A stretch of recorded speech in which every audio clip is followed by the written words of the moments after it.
지난 시간에 그 구원을 받은 증거, 내가 구원을 받은 증거 7가지 말씀을 좀 통해서 보면서 정리를 했죠. 우리가 구원받은 증거를 체험으로 봐도 안 되고, 느낌으로 봐도 안 되고, 마음의 평안함 이런 거로 봐도 안 되고, 열심 이런 거로 봐도 안 된다. 하나님의 말씀으로 정확하게 그 말씀을 믿는지를 봐야 된다. 이게 아주 중요한 말씀이었고요. 그래서 우리가 확인을 했습니다. 흔들리지 않으셔야 되고, 그런데 구원의 이제 그 확신을 잃어버리는 경우가 있어요.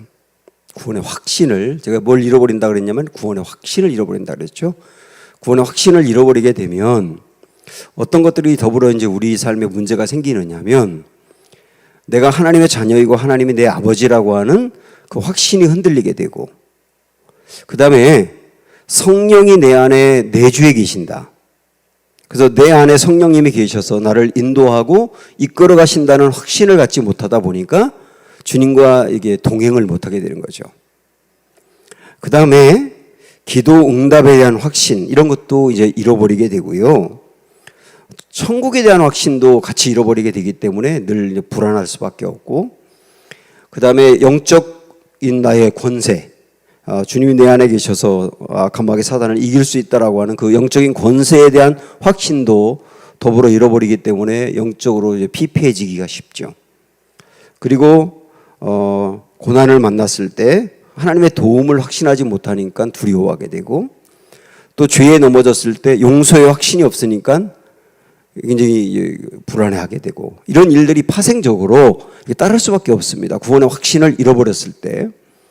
그래서 다윗 같은 경우도 바세바를 이제 범하고 난 다음에 나중에 나단 선지자가 찾아와 가지고 다윗의 죄를 이야기할 때 회개했잖아요. 그 회개하면서 시편 51편에 그 회개의 내용이 나오는데, 그때 아주 중요하게 회개하는 게 뭐냐면 구원의 즐거움을 회복시켜 달라는 거거든요. 그러니까 구원의 확신을 잃어버린 건지는 모르겠지만 확실히 이제 구원의 즐거움을 빼앗겨 버렸기 때문에 그 상태가 너무 공고한 거예요.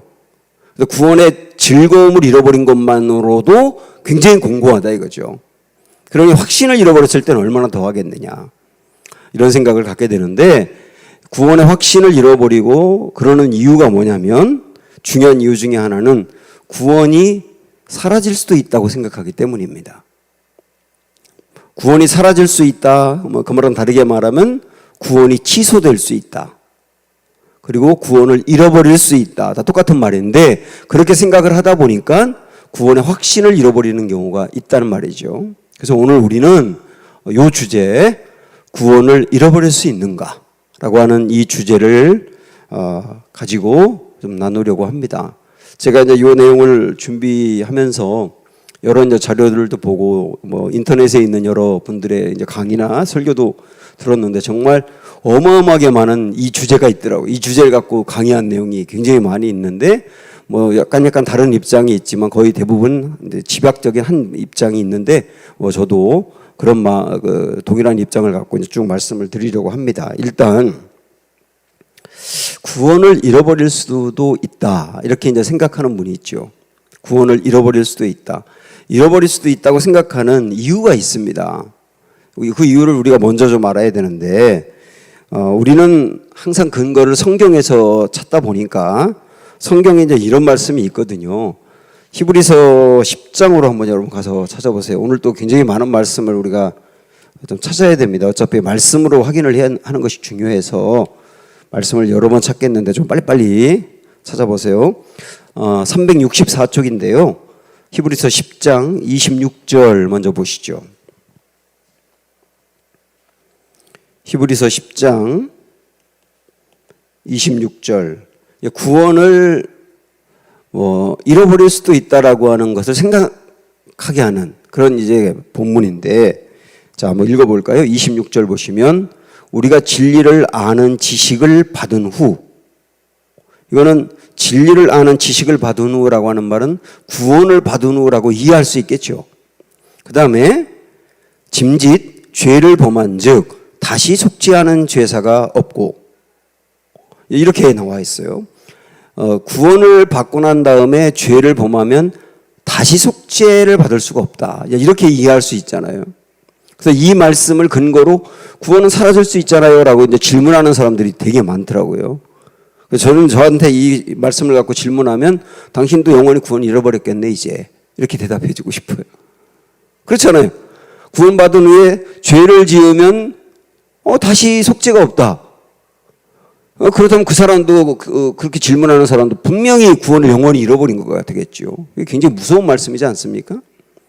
우리가 이제 지난번에도 한번 언급했던 이와 이제 비슷한 말씀이 이제 또 하나 있는데 히브리서에 또 그런 말씀이 있어요. 내세의 능력을 받고도 맛보고도 타락한 자들은 다시 새롭게 하여 회개할 수 없다. 비슷한 말씀이거든요. 이런 말씀을 근거로 구원도 사라질 수 있는 게 아닙니까? 이렇게 이제 질문하는데 그때 제가 몇 주 전에 이 부분을 말씀드리면서 드렸던 거 기억나세요? 히브리서의 이 독특한 부분은 왜냐하면 히브리서의 배경으로 좀 이해를 해야 된다. 히브리서는 이 말씀을 받는 이들이 배교가 막 숱하게 일어나고 있는 때였거든요. 너무 이제 고난이 힘드니까 핍박이 힘드니까 여기저기서 배교하는 일들이 생기다 보니 배교하는 이들에게 당신들 구원 사라지지 않아요? 어떤 경우 사라지지 않아요? 그러면 우리 그러면 뭐 주님 떠나도 괜찮겠네 이렇게 생각할 수 있잖아요. 그들을 단단하게 붙잡아 두어서 절대로 흔들리지 않도록 믿음 저버리면 안 되도록 강조해야 될 목적이 있었다. 그래서 히브리서는 그런 동기를 가지고 이해를 해야 된다. 여러분 꼭 이거 기억하셔야 됩니다. 자, 그래서 그 부분을 우리가 보면서 또 하나 이제 이 교회사의 어떤 신학의 이제 중요한 흐름 여러분도 아마 들어보신 분이 있을 텐데 이 교회사의 중요한 두 개의 흐름이 있어요. 이 흐름 하나가 뭐냐면 이제 켈빈입니다. 이거 켈빈의 그 입장하고 그 다음에 아르메니우스라고 있습니다.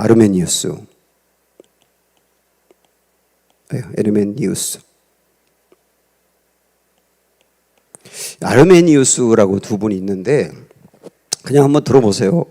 칼빈 같은 경우는 그가 이제 구원과 관련해서 주장한 그 교리 그걸 이제 그 교리를 영어로 딱 풀 때 웬 첫째 자만 5개를 따가지고 튤립이라고 얘기를 해요. 튤립 교리라고 TILIP 이렇게 이제 나가는데 TULIP 이렇게 나가는데 첫 자만 딴 거거든요. 5개 이제 그걸 뭐 제가 다 써드리진 않겠지만 5개를 간단하게 말씀드리면 첫째가 인간의 전적인 부패와 타락. 모든 사람은 전적으로 부패하고 타락해서 절대로 스스로 구원을 받을 수 없다. 그런데 그는 어떻게 구원받을 수 있느냐? 둘째가 하나님이 그를 선택하시면 된다. 하나님의 선택이 두 번째거든요. 그리고 세 번째는 하나님이 선택한 사람은 구원을 받는다. 이건 제한적 속죄라고 말하는데 선택한 사람만 구원받는다라고 하는 얘기죠. 제한적 속죄. 그다음에 네 번째는 불가항력적인 은혜라고 했거든요. 하나님이 선택한 사람은 하나님이 구원을 주시려고 할 때 그가 저항하지 않고 다 결국은 구원을 받게 돼 있다.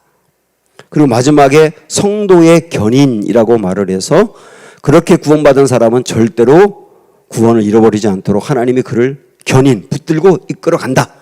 이게 이제 5가지 이제 켈빈이 이야기한 교리거든요.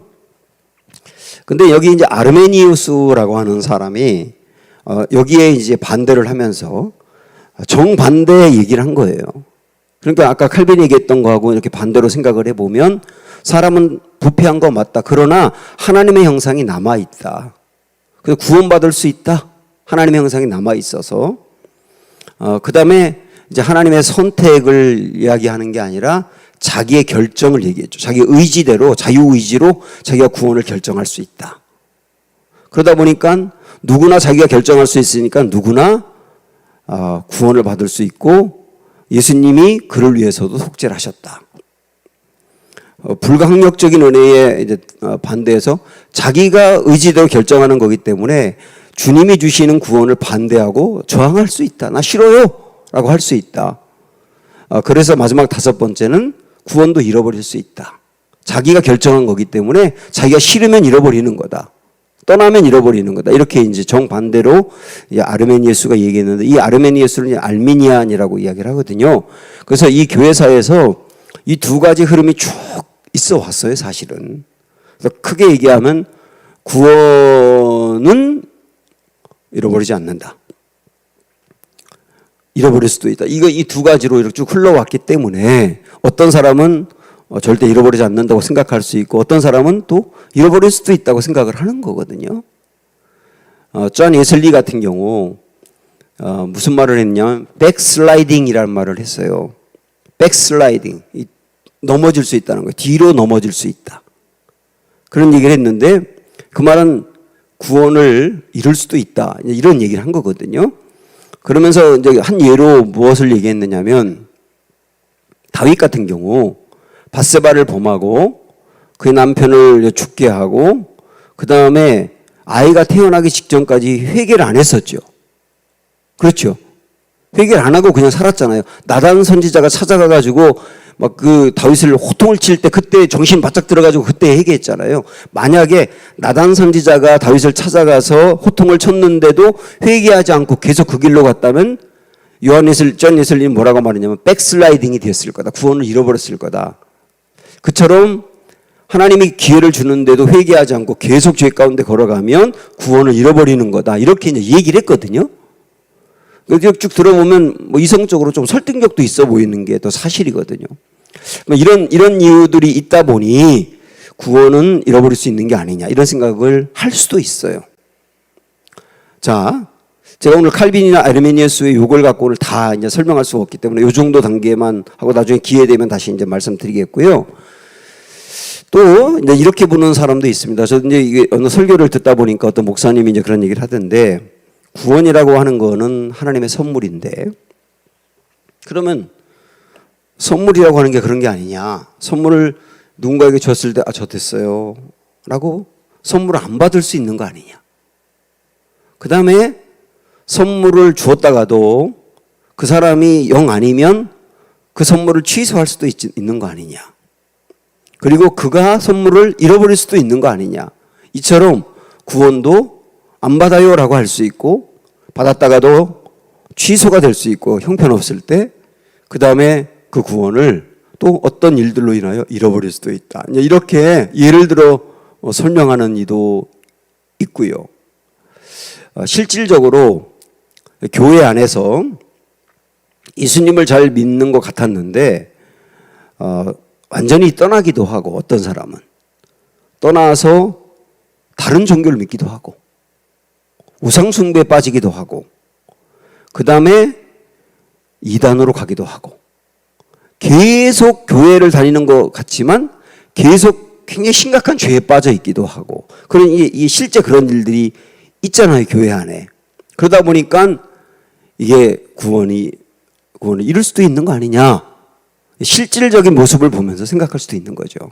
뭐 이건 조금 다른 얘기긴 하지만, 사실 교회 안에 교회를 다니는 이들도 이제 크게 넷으로 이제 구분할 수 있는데, 첫째로 산자가 있거든요. 산자. 이 산자는 이제 구원받은 사람이라고 할 수 있죠.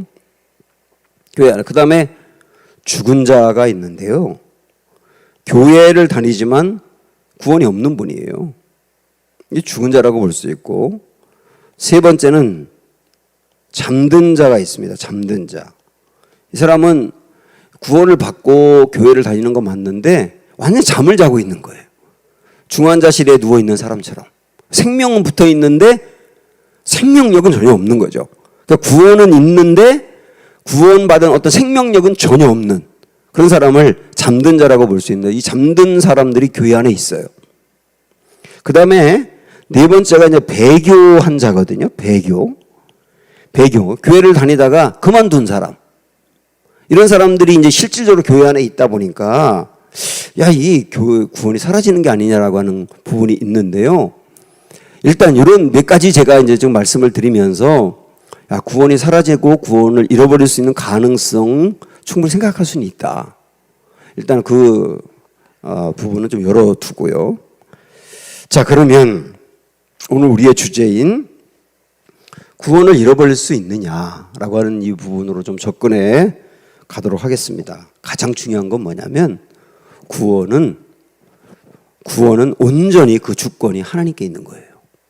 이거 흔들리면 절대 안 되거든요. 구원의 주권은 하나님께 있다. 구원을 주시는 분은 하나님이다.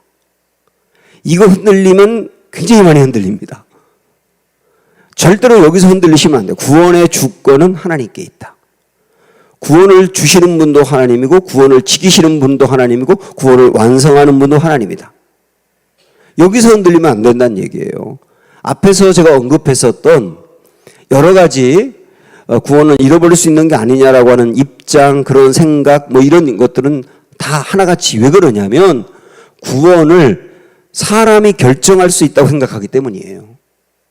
내가 선택하고 내가 믿고 내가 거부하고 내가 받아들이고 내가 뭔가를 결정한다고 생각할 때, 그렇게 생각할 때 내가 결정했기 때문에 내가 이럴 수도 있는 거거든요. 이게 가장 중요한 문제예요. 결국 내가 결정할 수 있느냐 하나님의 주권이냐, 여기서 딱 갈라지는 거예요. 여기서 딱 갈라진다고요. 하나님의 주권인 경우는 잃어버리지 않는다는데 내가 결정한다고 생각할 때는 잃어버릴 수 있다고 본단 말이죠. 여기서 흔들리면 안 됩니다. 물론 하나님은 그 사람이 구원이 조화인지 생화인지 다 아세요. 여기 뭐 이게 조화인데 생화같이 보이잖아요. 교회를 다니면서 구원받은 것 같은데 조화인 경우가 있거든요. 실제 생명이 없어요. 여기 생명이 없잖아요, 조화에는. 근데 있는 것처럼 보이잖아요. 교인 중에서도 조화인데 생화처럼 보이는 사람이 있단 말이에요. 사람은 모를 수 있어요. 목사인 저도 모를 수 있어요. 아, 그분 정말 신실해. 그래가지고 교회에서 어떤 직분을 줄 수도 있고, 아, 굉장히 그분은 뭐 틀림없는 교인이야라고 생각할 수 있을지 몰라도 그 마음의 중심은 모른단 말이죠. 좋아할 수도 있다. 정확히 그걸 아시는 분은 하나님이세요. 정확히 아신단 말이죠. 하나님은 착각하지 않으세요. 조화를 생화로 착각하지 않고 생화를 조화로 착각하지 않으세요. 그 사람의 구원이 가짜고 확신이 없는데 하나님이 착각해서 구원을 받은 것으로 이해하고 그럴 수는 없단 말이에요. 정확히 그 마음을 아시는 거예요. 그래서 그 마음을 정확히 아는 사람은 그 사람하고 하나님하고, 그 사람도 모를 수 있을 때는 착각할 수 있으니까 정확히 아시는 분은 하나님이다. 그런데 그 구원이 진짜면 잃어버리지 않는 거죠. 그 구원이 진짜면 잃어버리지 않는 거죠. 우리는 그 사람 보면 잃어버린 것 같은데요 라고 하는 것은 우리가 착각하고 있기 때문이에요. 그 사람 모르잖아요. 우리가 주권이 있는 게 아니기 때문에 그냥 우리는 겉모습만 보는 거기 때문에. 그러나 그 사람의 구원이 진짜면 그건 잃어버리지 않는다. 이스라엘 백성들 얘기를 좀 먼저 하고 가면, 이스라엘 백성들이 출애굽을 해서 이제 가나안 땅에 이제 들어가는데요. 자, 여기 한번 보시면 출애굽, 그 다음에 홍해, 그 다음에 가나안. 이 세 가지가 중요한데, 이 바울은 이 출애굽, 홍해, 가나안, 이 세 가지를 쭉 우리의 구원으로 연결하면서 우리의 구원이 어느 단계에서 이루어진다고 한 거 아세요? 출애굽할 때가 구원이냐, 홍해를 걷는 게 구원이냐, 가나안 땅까지 가는 게 구원이냐. 바울이 이 부분을 놓고 해석을 했습니다. 여러분 어떻게 생각하세요? 출애굽이 구원인가요? 홍해가 구원인가요? 가나안이 구원인가요? 홍해를 구원이라고 했어요, 바울은. 홍해를 건넌 걸, 홍해 건널 때 그 애굽에 살던 사람이 홍해에 들어간 것은 그 사람이 죽은 거다. 홍해에서 나온 것은 새 사람으로 나온 거다. 이렇게 해석을 했거든요. 그래서 요 단계가 구원인 겁니다.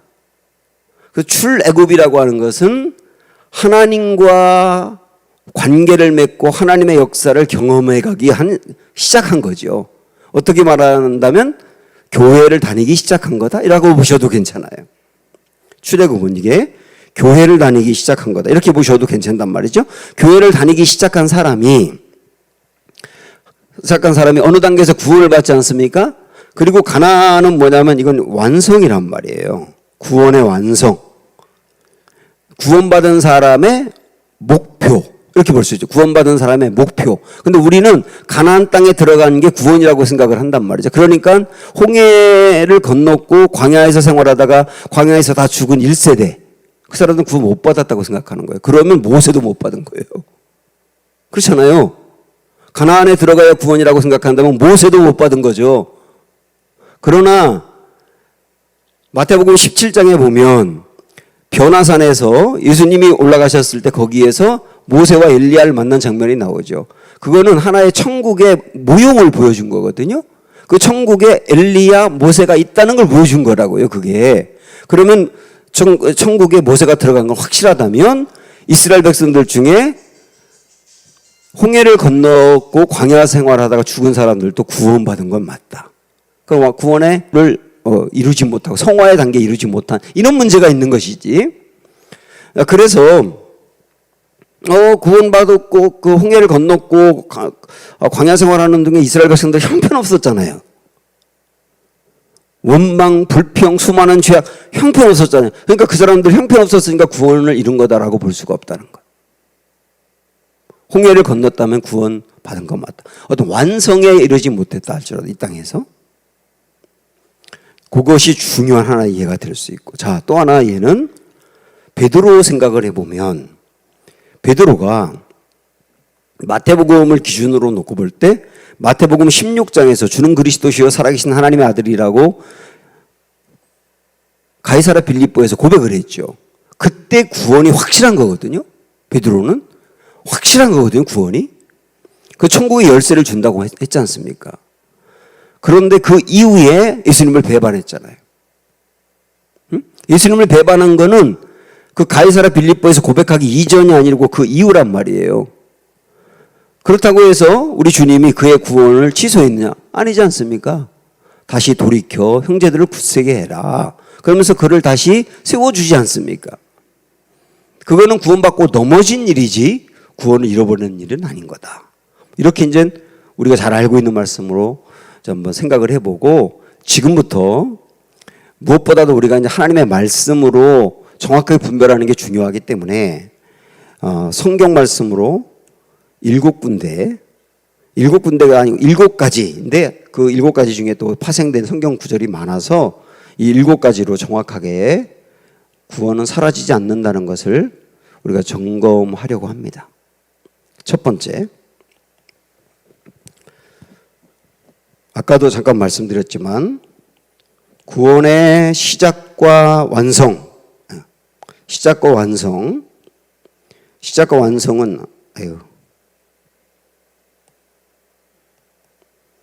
구원의 시작과 완성은 하나님께 있다. 라고 하는 것. 이게 첫 번째 이제 근거인데, 자, 우리 요한복음 15장 16절 한번 찾아가 보세요.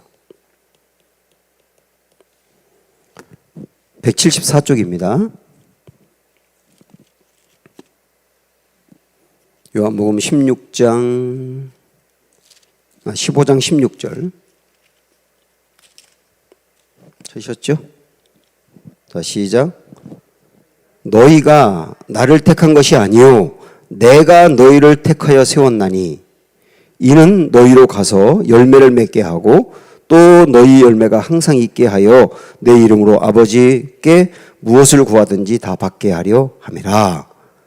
너희가 나를 택한 것이 아니요 내가 너희를 택했다. 이게 명확하죠. 명확하죠. 이거 택했다라고 하는 말은 구원으로 택했다라고 하는 말이잖아요. 그래서 구원을 택했다라고 하는 말은 시작이죠. 시작. 구원의 시작도 하나님이다. 당연히 완성도 하나님인 거죠. 자, 우리 또 하나 잘 알고 있는 말씀, 요한복음 8장. 아니요, 로마서 8장이죠. 로마서 8장. 250쪽입니다. 29절부터 30절. 여러 번 말씀드려서 잠깐 간단하게만 볼게요. 로마서 8장 28절부터 30절. 시작.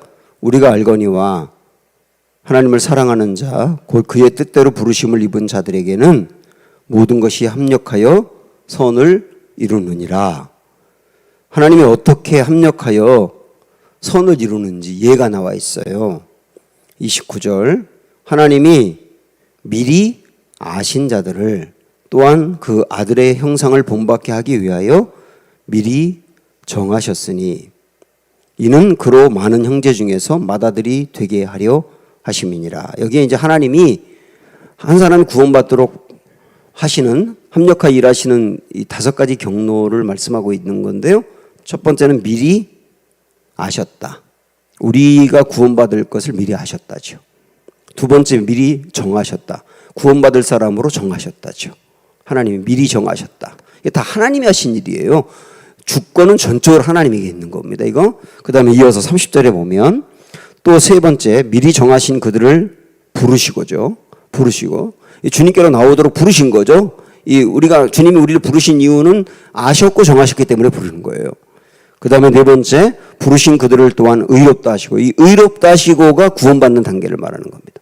부르신 다음에 구원받도록 하나님이 이끄시고, 마지막이 의롭다 하신 그들을 또한 영화롭게 하셨느니라. 영화롭게 한다는 말이 뭐라고 그랬죠? 하나님 나라에 가서 영화로운 모습으로 예수님처럼 사는 거죠. 이건 이 땅에 이루어질 게 아니라 하나님 나라에서 이루어질 건데, 여기에 이제 영화롭게 하셨다고 과거형을 썼다는 말씀을 주목해 보라고 말씀드렸잖아요. 이 과거형은 앞으로 미래에 일어날 일인데도 과거형을 쓴 것은 너무나 명백한 사실일 때는 과거형을 쓸 수 있다. 그래서 우리가 하나님 나라 가서 예수님처럼 영화롭게 되는 것은 명백한 사실이다. 그래서 하나님이 우리를 알았다면 영화롭게 하는 게 이게 자연스럽게 이루어지는 거다. 모든 과정은 하나님 하시는 거니까. 이 말씀으로 분명히 알 수 있어요. 구원의 시작도 완성도 하나님이시다. 그래서 우리 어떠함 때문에 잃어버리는 게 아니라는 거죠. 자, 두 번째 예레미야 31장 3절을 찾아가 보십시오. 하나님의 사랑은 영원하다 하다는 것인데, 예레미야 31장 3절 1100쪽에 있습니다. 구약성경 1100쪽.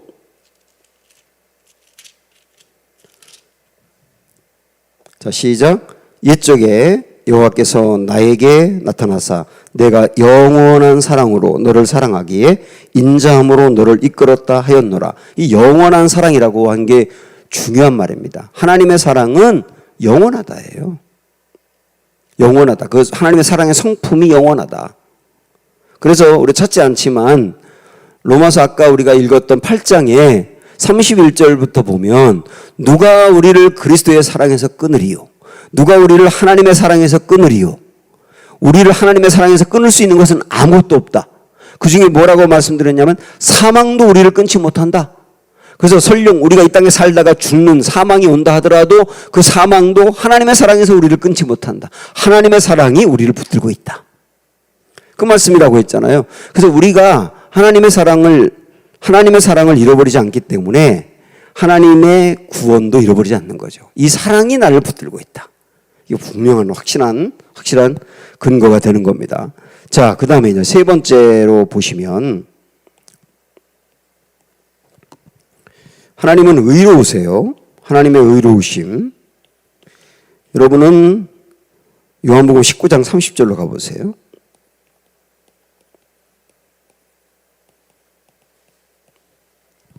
요한복음 19장 30절 182쪽입니다.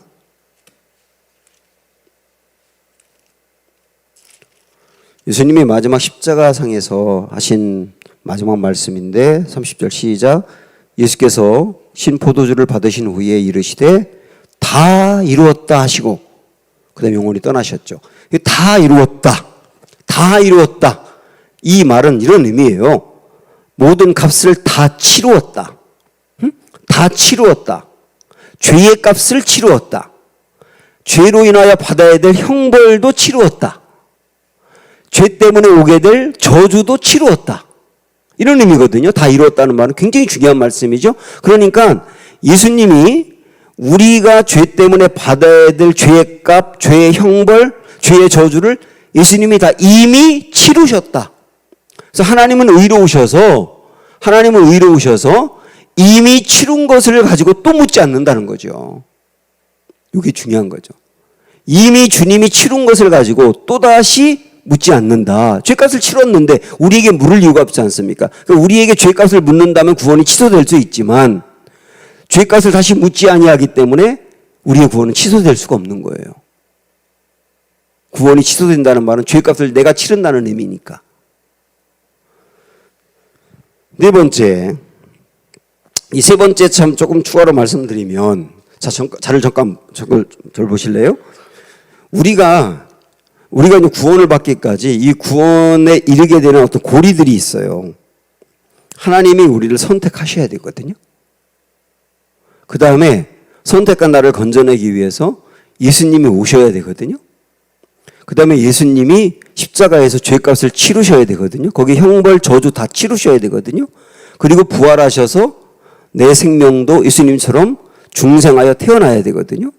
이게 우리의 구원을 위한 하나하나의 중요한 고리들입니다. 만약에 내 구원이 취소되려면 이 고리들이 다 취소가 돼야 되는 거예요. 그렇죠?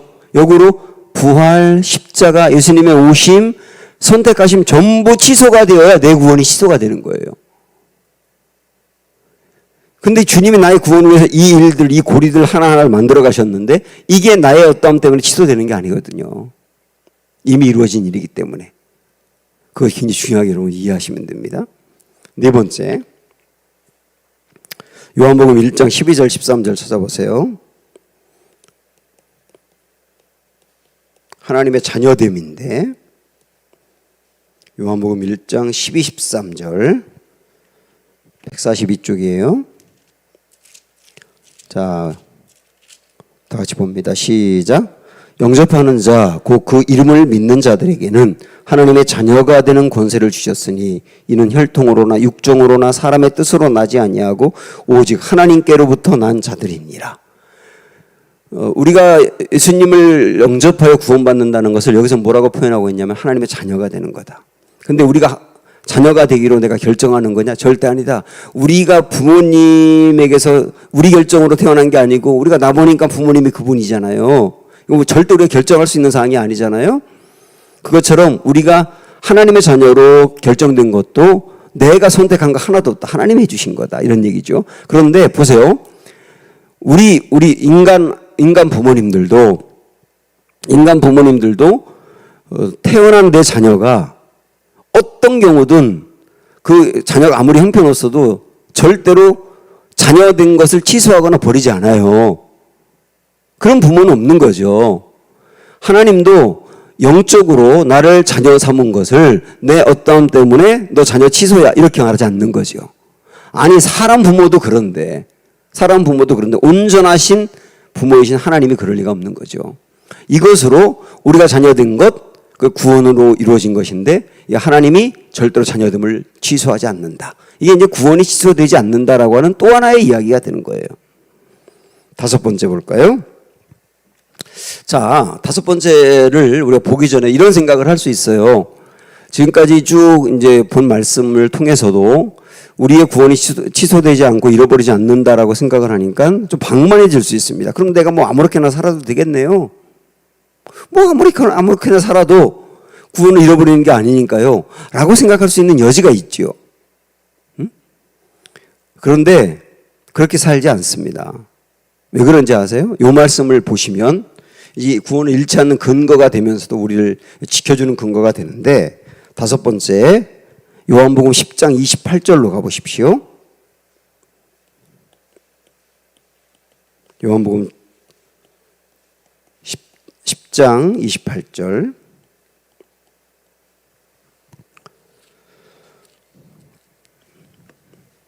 자 시작. 내가 그들에게 영생을 주노니 영원히 멸망하지 아니할 것이요 또 그들을 내 손에서 빼앗을 자가 없느니라. 이게 굉장히 중요한 이제 근거가 되는 말씀입니다.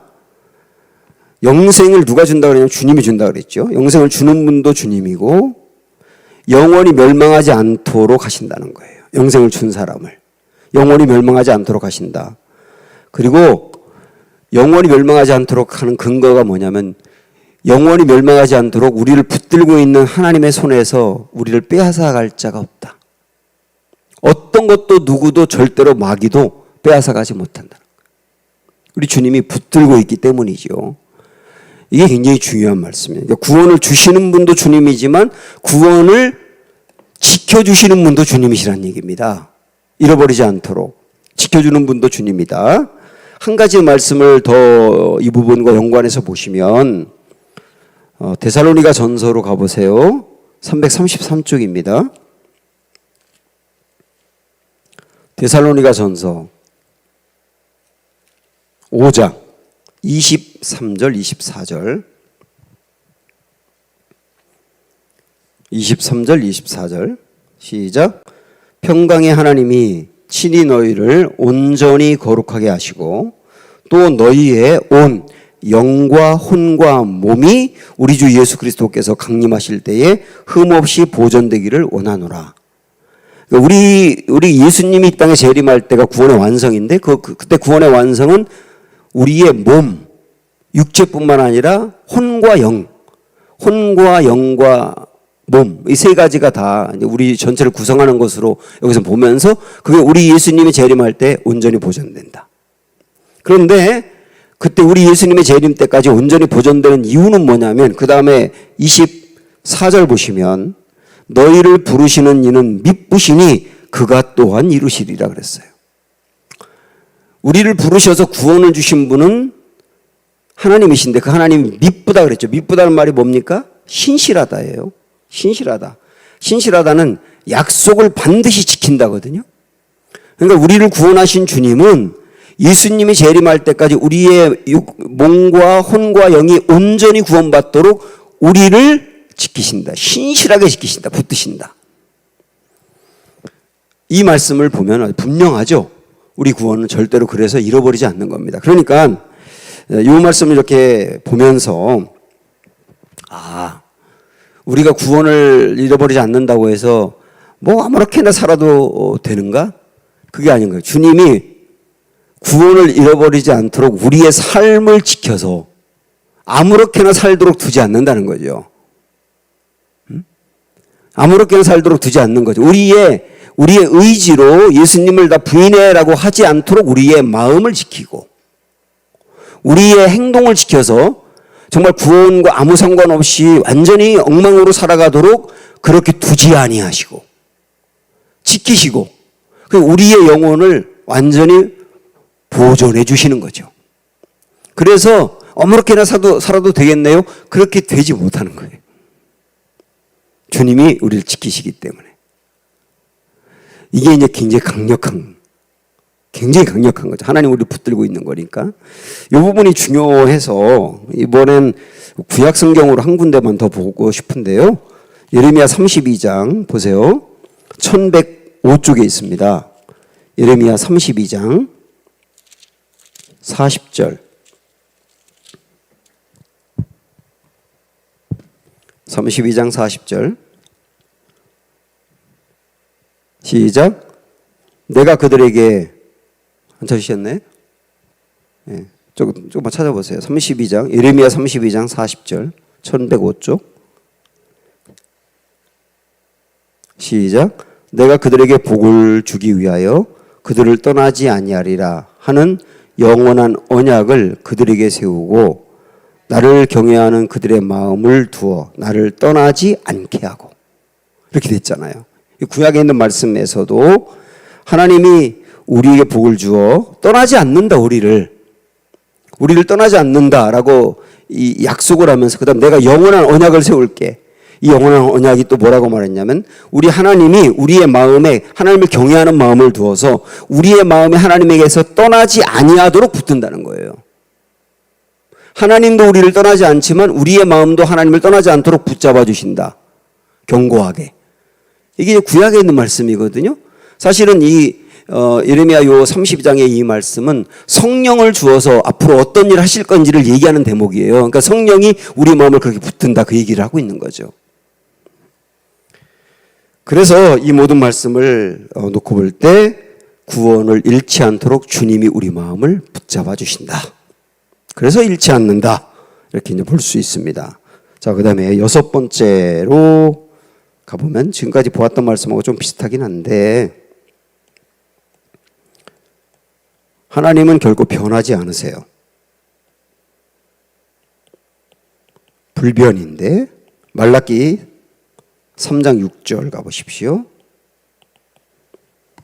1330쪽 구약성경 마지막 1330쪽 말라기 3장 6절 말씀입니다.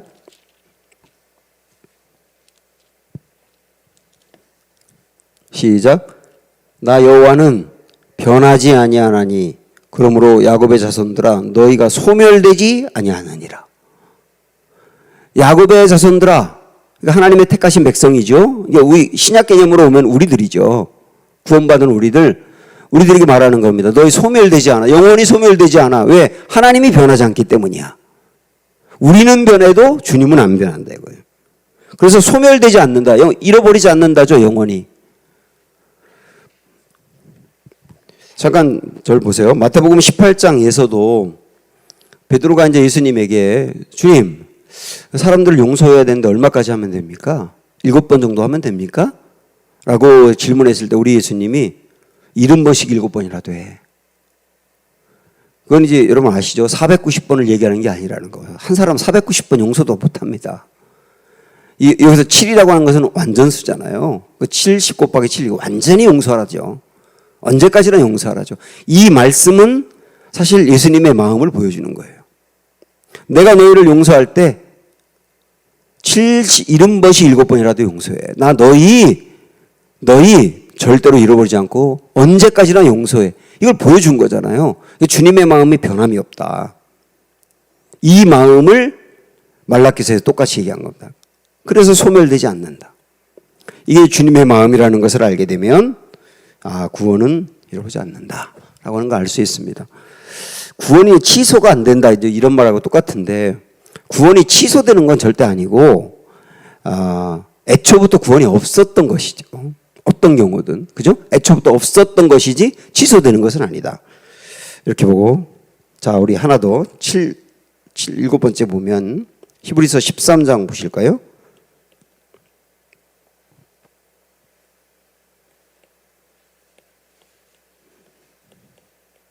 약속인데 히브리서 13장 5절 368쪽 이 말씀도 아주 명확합니다. 히브리서 13장 5절 시작. 돈을 사랑하지 말고 있는 바를 족한 줄로 알라. 그가 친히 말씀하시기를 내가 결코 너희를 버리지 아니하고 너희를 떠나지 아니하리라 하셨느니라. 너희를 버리지 않는다라고 하는 이 말씀, 이 비슷한 맥락으로 말씀을 했어요. 자, 우리 이 비슷한 말씀으로 보다 더 정확한 구절을 하나 더 보면 빌립보서 1장 6절 한번 가보실래요? 빌립보서 1장 6절 317쪽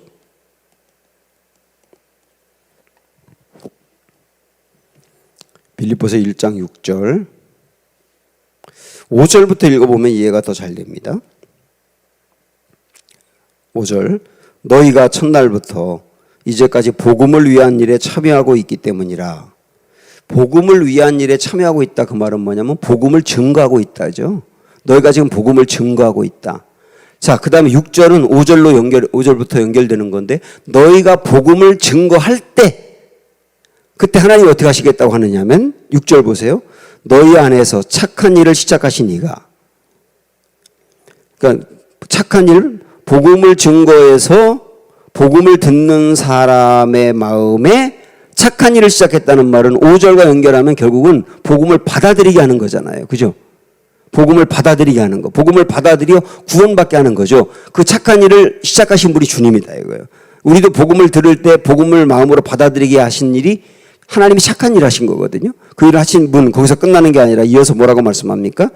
그리스도 예수의 날까지 주님의 재림할 날까지 이루실 줄을 우리는 확신하노라. 그 구원을 완성하고야만 만다죠. 완성하고야 만다. 시작하신 분은 완성하고야 만다. 시작했는데 중간에 취소하지는 않는다. 완성하고 말지. 이게 주님의 말씀입니다. 자, 여기까지 계속 반복적으로 된 말씀은 계속 동일해요. 모든 게 하나님에 의해서 이루어진 거기 때문에 지키신다죠. 그러면 여기서 우리가 마지막 한 구절만 더 보려고 하는데 여기서 이제 이런 질문을 할 수 있습니다. 지난주에도 이 말씀 잠깐 봤지만 그럼 교회를 잘 다니다가 떠난 사람은 어떻게 된 건가요?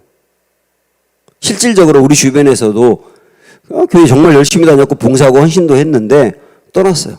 떠나서 이단으로 가든지 뭐 다른 종교를 믿든지 아예 교회 자체 뭐 종교를 안 갔든지 뭐 그런 일이 있을 수 있지 않습니까? 실질적으로. 그럼 어떻게 된 건가요? 라고 하는 질문이 있을 수 있습니다.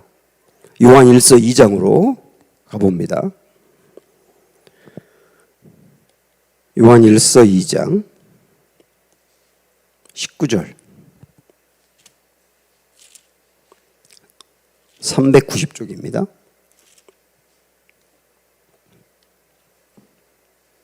자, 우리 지난주 봤었죠? 이 말씀? 2장 19절 시작. 그들이 우리에게서 나갔으나 우리에게 속하지 아니하였나니 만일 우리에게 속하였더라면 우리와 함께 거하였으려니와 그들이 나간 것은 다 우리에게 속하지 아니함을 나타내려 함이니라. 이게 이제 우리에게서 나갔다라고 하는 말이 은강교회에서 나가서 성교중앙교회 다닌다 이런 얘기가 아니잖아요. 그래서 우리에게서 나갔다라고 하는 말은 아예 교회에서 떠났다는 거예요. 이 박해가 굉장히 심할 때거든요. 이때 박해가 심해서 그랬는지 어떻는지 교회에서 완전히 떠났다. 예수님에게서 떠났다는 얘기입니다. 그들에 대해서 질문했던 것 같아요. 그 교회에서 완전히 떠났던 사람들, 그 사람들 구원 받은 것 같았는데요. 요한 1서는 지난주에도 말씀드렸지만 구원이 있는지를 확증해 주는 말씀이라 그랬지 않습니까? 근데 그들 보니까 구원이 있었던 것 같은데 어떻게 된 거죠? 라고 할 때 이 요한을 통하여 우리에게 주신 말씀이 뭐냐면 그들이 예수님에게서 교회에서 완전히 떠난 이유는 속하지 않았기 때문이다. 속하지 않았다는 말은 주님께 속하지 않았다는 뜻이에요. 주님께 속하지 않았다. 속했다면 절대로 떠나지 않는다. 우리 예수님을 믿고 예수님이 주시는 구원을 받고 하나님의 자녀가 되었다면 무슨 일이 있어도 안 떠난다예요. 아무리 고난이 있어도 안 떠난다. 정말 고난이 너무 심해가지고 너무 하나님에 대해서 실망하고 잠시 교회를 잠깐 안 나올 수는 있을지 몰라도 그러나 주님에게서는 절대 떠나지 않고 다시 나오게 된다는 거죠. 죄의 유혹을 굉장히 많이 받을 수 있는데 그러나 그 많은 죄의 유혹을 받고 죄에 넘어질 수는 있을지언정 그렇다고 떠나는 건 아니다. 속해 있다면 떠나지 않는다. 굉장히 강력한 말씀이죠. 그리고 앞에 우리가 배웠던 말씀으로 연결한다면 주님이 그 사람을 붙잡고 떠나지 않도록 보존해 주기 때문이다. 이렇게 이제 연결할 수 있습니다. 그래서 이런 말씀들로 우리가 다시 한번 확신해 볼 때 구원은 취소되는 것이 아니다. 취소되는 게 아니라 아예 그들이 주님을 믿지 않았던 것이다. 그래서 주님을 정말 믿고 구원을 받았다면 주님을 의지적으로 부인하지 않도록 지키신다. 배교하지 않게 하신다. 이단으로 가지 않게 하신다. 교회를 떠나지 않게 하신다. 강력한 주님의 손이 그렇게 붙들고 있다. 결국 구원은 잃어버릴 수 없다.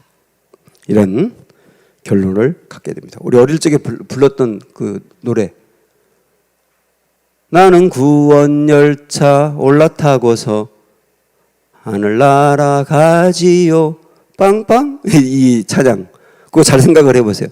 구원열차를 타고 있으면 내가 가는 게 아니고 구원열차가 나를 데려가는 거예요. 명백하죠. 네, 그런 확신을 가지시면 되고 흔들리지 않고 말씀으로 굳건하시기를 축복합니다.